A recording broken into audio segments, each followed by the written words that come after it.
Bon, la vidéo, ouais, j'ai le smile, ouais. Ouais, j'ai le smile. On va parler de l'Olympique Lyonnais, j'ai le smile. Alors non, si je souris, c'est pas parce qu'il y a victoire. Généralement, quand tu souris au début d'une vidéo, c'est qu'il y a une bonne nouvelle, une victoire. Non, il n'y a pas de victoire. On a perdu, défaite hier face à Lens. Donc non, je suis pas totalement atteint. Non, c'est bon, j'ai pas complètement pété les plombs. Je vais pas débriefer et sourire d'une défaite, même s'il vaut mieux rire qu'en pleurer. Mais là, non, c'est pas le cas. C'est que, enfin, quelque chose à se mettre sous la dent avec cet Olympique Lyonnais, en dehors des crises, changement de coach, arrivée de directeur sportif, le président qui fout n'importe quoi, l'ancien président qui fout rien. C'est un bordel total à l'Olympique Lyonnais.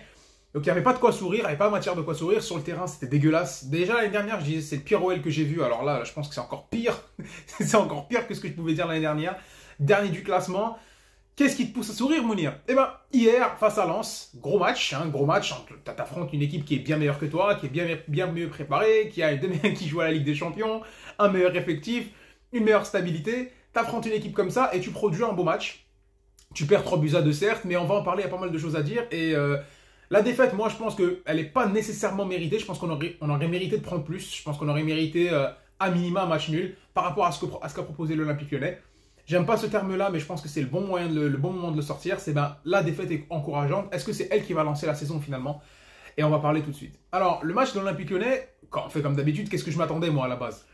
T'as un club qui est dans la panade. Voilà, dernier du championnat, t'avais gagné à Rennes, t'as pas réussi à capitaliser, enfin dans des circonstances où bref, rouge à la 5e minute pour Rennes, tu marques sur un corner. Bon. De l'autre côté, tu perds 2-0 face à Lille, tu dégages Fabio Grosso qui, même si avec toute la volonté du monde, je pense qu'il n'y arrivait pas et ça commence à se voir dans ses choix tactiques, dans l'ambiance qu'il y avait dans le groupe, t'avais jamais une seule composition d'équipe d'un match à l'autre qui pouvait se ressembler. Donc il est débarqué, il fallait couper avant que ça commence à devenir beaucoup plus grave. Hein. De toute façon, tu me diras, tu peux pas faire pire. Mais là, on ramène Pierre Sage, qui est le responsable du centre de formation, qui a un passif de... Tu vois, ce type de coach un peu professeur avec de bonnes idées de jeu. On s'est dit, bon, on va le mettre en tant qu'intérim en attendant que le nouveau directeur sportif, potentiellement Juninho, peut-être l'arrivée du directeur du football, prochainement, qui puisse travailler pour essayer de trouver le coach le plus adéquat pour finir la saison. Mais en tout cas, on nous met Pierre Sage, donc je savais pas trop quoi m'attendre. Et je m'étais dit, bon, Pierre Sage, il va venir une équipe, il a que 2 jours de travail pour essayer de remobiliser une équipe qui est au fond du trou. Tu vas affronter Lens, qui travaille mieux que toi, qui est mieux préparé, un meilleur effectif, il joue à domicile. Ils sont en Ligue des Champions, ils se sont pris une claque en Ligue des Champions 6-0. Donc là, ils auront à cœur de revenir un petit peu avec la hargne. Donc je m'étais dit, ce match-là, ça aurait été avec Grosso, je me serais dit, bon, on se serait fait complètement rouler dessus. Avec lui, avec Pierre Sage, je savais pas trop quoi m'attendre. Et le seul truc qui pouvait... Tu te mets un truc sous la dent, quoi, c'est la composition d'équipe. Et la composition d'équipe, ça m'a tout de suite calmé un petit peu. Je me suis dit, enfin de la cohérence dans ce club. Enfin de la cohérence à Lyon. Et alors, formation toute simple. C'est un 4-2-3-1 basé sur l'effectif que tu as, sur les forces que tu as. Si je demande à n'importe quel supporter lyonnais quelle formation tu mets, réalistiquement, pas en mode fut, hein, c'est pas toi qui contrôle, mais réalistiquement par rapport au niveau des joueurs, tu mets un 4-2-3-1. Parce que maintenant, tu as un joueur qui est bon et qui peut apporter... Même s'il fait beaucoup d'erreurs comme Ryan Cherki qui ne peut jouer qu'en numéro 10, tu as des ailiers qui sont rapides, qui peuvent percuter, même s'ils manquent d'efficacité comme Nuama et comme Diego Morea, peut-être même un Mabaldé, un Kadewere ou même un Jeffinho encore peuvent jouer sur le côté, mais c'est des joueurs qui sont rapides, qui percutent. Tu as un Alexandre Lacazette en numéro 9, t'as pas de quoi faire un milieu à 3. T'as clairement pas de quoi faire un milieu à 3. Donc à ce moment-là, la formation de 4-2-3, elle est très cohérente. Moi, quand j'ai regardé ça, je dis, enfin, avec un Lopez dans les buts, bon, lui, il faudra en reparler, mais parce que je pense que le totem d'immunité, faudrait à un moment donné peut-être commencer à le remettre en cause, même si ça me fait un peu de mal. La défense centrale, Lovren, Jacob Ryan. Alors lui, par contre, Jacob Ryan. Et les latéraux, tu as Clinton Mata, et de l'autre côté, l'ami Nicolas Tagliafico, milieu de terrain avec Cacré, Skili Alvero, et l'attaque, comme j'ai dit, Cherki en 10, Morera à gauche, Nuama à droite et Lacazette en pointe. Donc moi, quand je vois la formation, je me dis, enfin, il y a une idée. Parce que Morera, certes, c'est pas le mec le plus efficace. Certes, c'est un peu une tête de con quand il joue au foot. Certes, quand tu le vois, il pousse beaucoup trop la balle. À part des petites compiles que tu as vues sur YouTube face à des U20 comme lui, tu sais pas ce que ça donne. Ok. Mais dans le profil, c'est un mec qui va vite, qui percute, qui est un petit peu virevoltant. Tu dis, bon, dans l'idée d'avoir des ailiers qui plongent, certes, c'est pas le plus efficace, mais il a le profil. Ce qui fait que tu encourages une dynamique de jeu. Clairement. De l'autre côté, tu mets un Ryan Cherki, tu essaies de le mettre ensemble, de le mettre avec un Alexandre Lacazette, et depuis que chez Grosso était là, on les a vus ensemble, je crois, même pas 20-30 minutes. Soit c'est Lacazette qui joue pas, soit c'est Cherki qui joue pas, soit qui joue que des micro-bouts de match ensemble, ça comptait pas. Donc là, tu te dis, enfin, il y a des choix forts en plus. Hein, tu convoques pas un mec comme Diomandé, on sait pas pourquoi. Tu convoques pas un mec comme Jeffinho. Bon, alors que c'est des mecs qui étaient un petit peu dans la rotation. Tu mets pas un Tolisso titulaire. Tu te poses un petit peu des questions. Et dès le début de l'entame de match, entre guillemets, de l'Olympique Lyonnais, bah, ça commence à jouer. Tu te dis, ah tiens, c'est une équipe qui a un peu plus confiance. C'est une équipe qui ne joue pas avec la trouille. C'est une équipe qui a réussi à faire des combinaisons en une touche de balle, qui commence à se procurer des occasions. C'est une équipe qui ouvre le score, c'est ça. Sur corner, l'Olympique Lyonnais qui a quand même des actions, il rate, bien sûr, il y a pas mal de ratés. Mais tu sens qu'il y a de l'envie. Tu sens qu'il y a de l'envie, tu sens que l'équipe bouge ensemble. Tu as même des gestes. Quand la balle est partie très loin, Lacazette qui demande à toute l'équipe de monter pour mettre un petit peu du pressing et pas dans cette psychose de rester défendre derrière pour éviter de te prendre un but et encore te plomber parce que t'es à Bollard, t'es forcément au-delà d'adversaire qui est plus fort que toi, je l'ai déjà dit. Toute l'ambiance qu'ils peuvent mettre, ça peut te plomber, parce que c'est ça qui caractérisait, entre guillemets, la faiblesse de l'Olympique Lyonnais cette année. En fait, c'est que mentalement, ils y étaient pas. Ok, c'est faible techniquement. Ok, c'est pas les joueurs des grandes heures. Mais que tellement c'était le bordel, excusez-moi du terme, dans l'administration, sur le côté sportif, bah ça se voyait sur le terrain. Les joueurs, ils n'arrivaient pas à enchaîner une passe, ils n'avaient pas la confiance, ils n'étaient pas, entre guillemets, ambitieux dans leur jeu. Et ça se voyait. Donc forcément, bah, sur des petites actions, c'est un effectif qui n'est pas en tout cas fait pour jouer les premiers rôles, certes, mais pas fait pour jouer la relégation non plus. Et t'as des séquences de jeu, tu dis c'est pas possible que cet effectif-là puisse jouer la relégation. Il y en a eu dans ce match-là.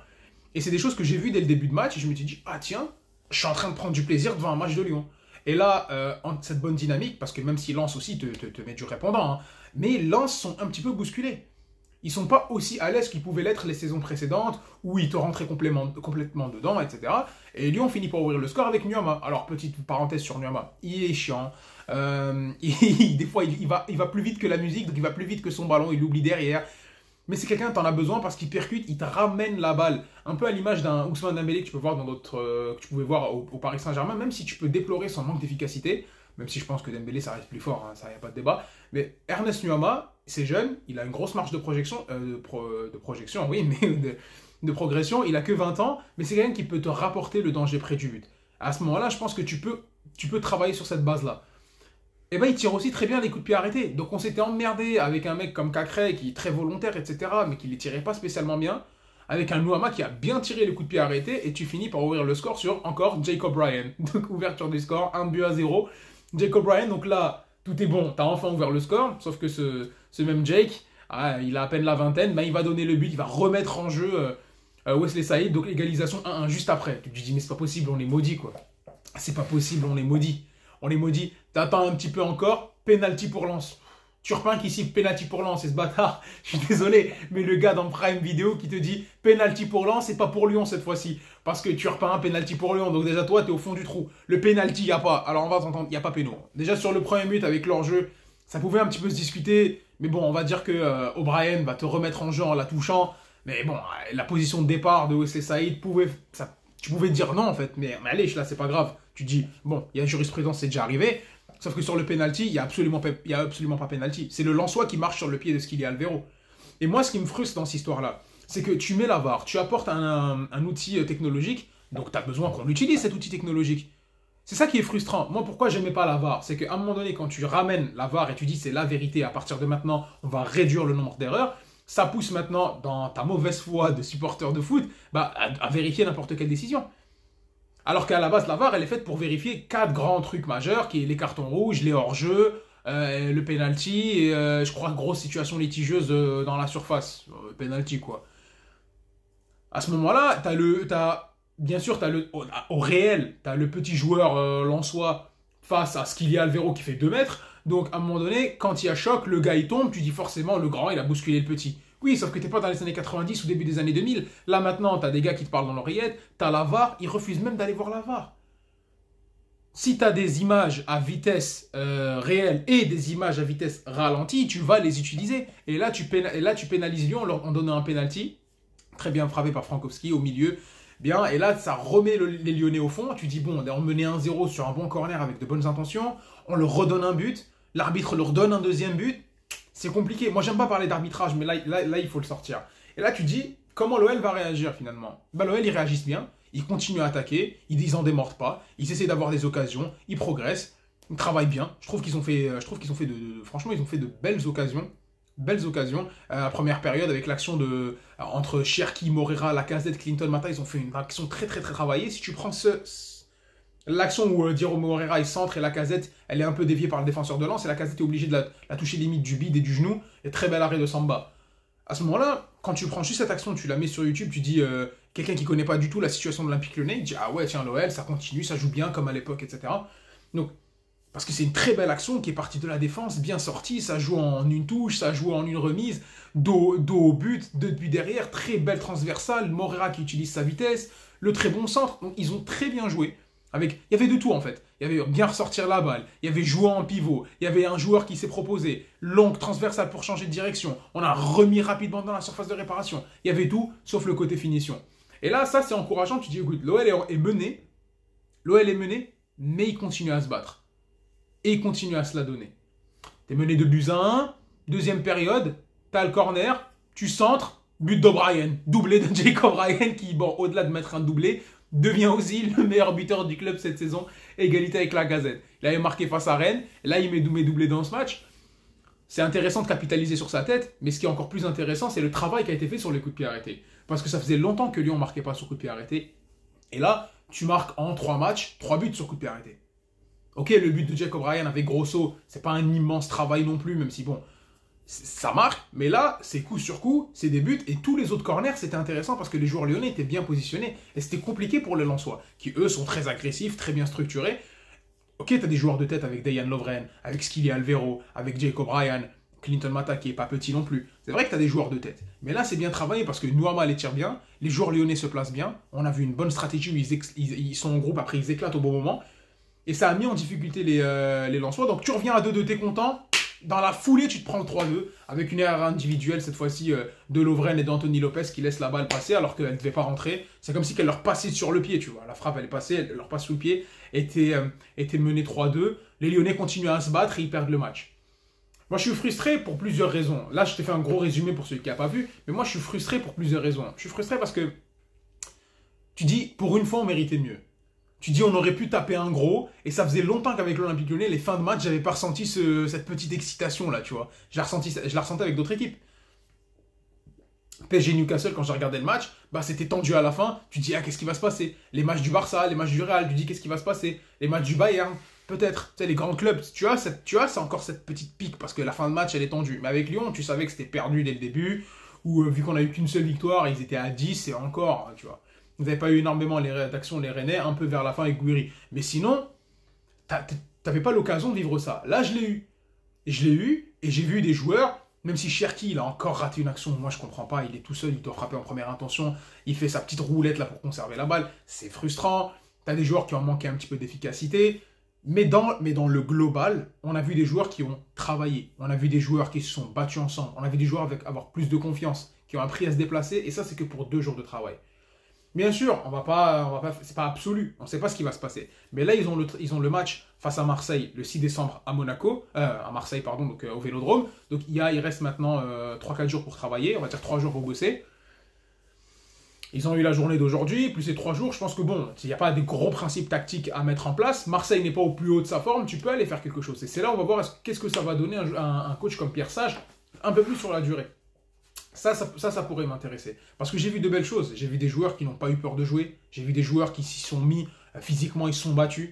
Bien sûr, après, tu manques d'efficacité. Bien sûr que tu manques de réalisme. Après, c'est quand même le dernier du championnat. Je ne te dis pas qu'ils vont concurrencer le PSG. Tu es juste content qu'ils font un bon match. Mais tu dis, bah, enfin, un peu de clarté. Et je pense que le match face à l'Olympique de Marseille va sanctionner, j'espère en tout cas, le travail qui a été mis par Pierre Sage sur cette petite durée. Après, il s'agira de parler de la continuité. Qu'est-ce qu'on propose comme continuité pour l'Olympique Lyonnais? Ça, on pourra en reparler aussi. Est-ce qu'on garde Pierre Sage encore juste pour les 2 matchs et après on officialise le coach? Là, ça parle un petit peu de Sampaoli. Est-ce qu'on va garder Pierre Sage jusqu'à la trêve? Est-ce que si ça se passe bien, on le garde sur toute la saison et permet de travailler sur un coach? Là, on aura l'occasion d'en parler un peu plus dans une prochaine vidéo. Mais en tout cas, en ce qui concerne le match de l'OL face à Lens, je sors du match avec un peu de sourire en disant enfin j'ai vu un beau match parce que ça reste du spectacle, mais aussi enfin il y a de quoi se raccrocher parce que si tu affrontes, c'est avec le même état d'esprit, avec les mêmes principes de jeu, avec la même envie, avec un peu plus de confiance, avec un peu plus de travail, si tu affrontes des équipes qui sont moins fournies que Lens,